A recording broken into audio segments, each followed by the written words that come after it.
Welcome to our channel. Today we how to log into Typeform step by step clearly. Open your preferred web browser. Type in the URL for Typeform, which is www.typeform.com.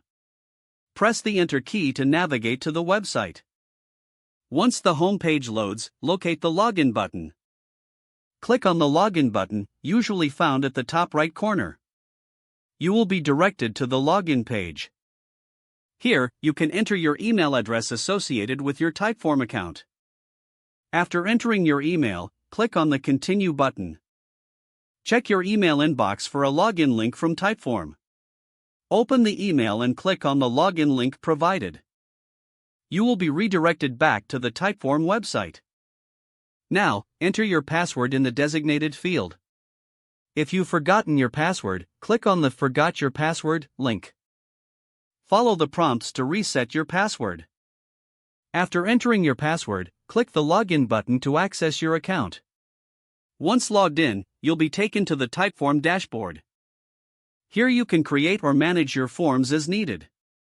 If the page does not load, refresh the browser or try again in a private or incognito window.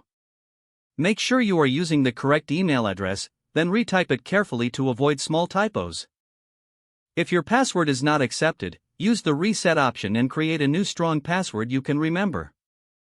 Check your spam folder for verification or security emails, then complete any requested. Enable two-factor authentication if available to improve account security and reduce unauthorized access risk.